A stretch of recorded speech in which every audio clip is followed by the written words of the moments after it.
സ്വാമിയേ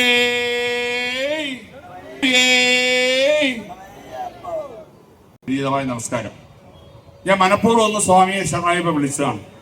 ഇവിടെ നേരത്തെ പലരും പറഞ്ഞു, അലോകുമാർജി പറഞ്ഞു, സോണവാലയൻജി പറഞ്ഞു, ജയകുമാർജി പറഞ്ഞു, സുശീൽ ടീച്ചർ പറഞ്ഞു.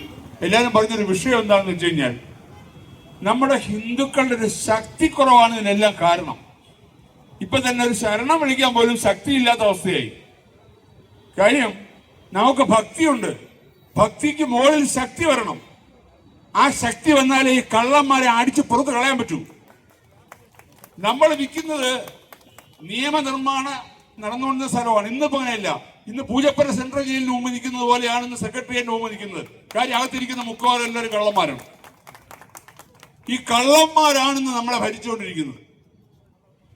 ദേവസ്വം ബോർഡ് എന്ന് പറഞ്ഞാൽ ദേവനെ സംരക്ഷിക്കാൻ വേണ്ടി ഉണ്ടാക്കിയ ഒരു സ്ഥാപനമാണ്. പക്ഷേ ദേവസ്വം ബോർഡിന്റെ പേര് മാറ്റണം. ട്രാവൻകൂർ ദേവസ്വം ബോർഡ് എന്ന് മാറ്റിയിട്ട് ട്രാവൻകൂർ റോബറി ബോർഡ് എന്നാകണം. ദേവസ്വം ബോർഡിൽ ഏറ്റവും താഴെ 4ാം ക്ലാസ് ആ ജോലിക്കാർ മുതൽ മോഷണമാണ് പ്രധാന പരിപാടി. ഒരു ക്ഷേത്രത്തിൽ എങ്ങനെയെല്ലാം ആ ക്ഷേത്രത്തിന്റെ മുതലിനെ നശിപ്പിക്കാം, എങ്ങനെയെല്ലാം ക്ഷേത്രത്തിൽ നിന്ന് കൊള്ളയടിക്കാം, ഇതാണ് ആദ്യം പഠിക്കുന്നത്. എന്തുകൊണ്ട് അങ്ങനെ ചെയ്യുന്നു, അതാണ് നമ്മൾ ആലോചിക്കേണ്ടത്. എന്തുകൊണ്ട് ചെയ്യുന്നു? ഇപ്പൊ എനിക്ക് ഒരാളിൽ വിശ്വാസമുണ്ട്. ആ വിശ്വാസം ഉണ്ടെങ്കിൽ നമ്മൾ അവരെ വഞ്ചിക്കില്ല. ഞാൻ ഈശ്വര വിശ്വാസിയാണ്. ഞാൻ എൻ്റെ അയ്യപ്പനിൽ വിശ്വസിക്കുന്നു, അല്ലെങ്കിൽ ഞാൻ ശിവപത്മനാഭനിൽ വിശ്വസിക്കുന്നു, ശ്രീകണ്ഠേശ്വരിൽ വിശ്വസിക്കുന്നു, ഗുരുവായൂരപ്പനിൽ വിശ്വസിക്കുന്നു. അവരെ നമ്മൾ ആരാധിക്കുന്നു. വിശ്വാസത്തിനുപരിയായി നമ്മൾ അവരെ നമ്മളെ ദൈവത്തിന് തുല്യമായി, നമ്മളിലൊപ്പം നമ്മളിൽ ഒരാളായി കാണുന്നു.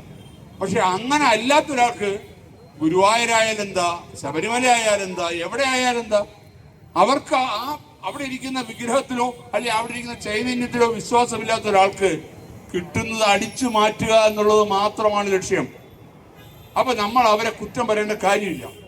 കാര്യം അവര് മോഷ്ടിക്കാൻ വേണ്ടി ജനിച്ചവരാണ്, മോഷണത്തിന് വേണ്ടി ജനിച്ചവരാണ്. അതുകൊണ്ടാണ് കഴിഞ്ഞ ദിവസം വിനോദ് വിശ്വം പറഞ്ഞത് ശങ്കർദാസ് യഥാർത്ഥ കമ്മ്യൂണിസ്റ്റുകാരനാണ്, സത്യസന്ധനാണ്. അപ്പൊ കമ്മ്യൂണിസ്റ്റുകാരെന്ന് പറഞ്ഞാൽ കള്ളന്മാരാണ്. കള്ളന്മാർ മാത്രമാണ് കമ്മ്യൂണിസ്റ്റുകാർ. കമ്മ്യൂണിസത്തിന്റെ അർത്ഥം മോഷണം, കള്ളം, അതാണ് അതിന്റെ അർത്ഥം. അതുകൊണ്ടാണ് വിനോദ് വിശ്വം വ്യക്തമായിട്ട് പറഞ്ഞത് ശങ്കർദാസ് മാന്യനാണ്, മാന്യനായ കള്ളനാണെന്ന്. അപ്പൊ മാന്യനായ കള്ളൻ, എല്ലാം മാന്യന്മാരാണ്. അകത്ത് കിടക്കുന്ന വേറൊരാളൊരു MLA ആയിരുന്നു, മുൻ MLA ആയിരുന്നു, ദേവസ്വം ബോർഡ് പ്രസിഡന്റായ പത്മകുമാർ, അപ്പൊ അയാളും കള്ളനാണ്.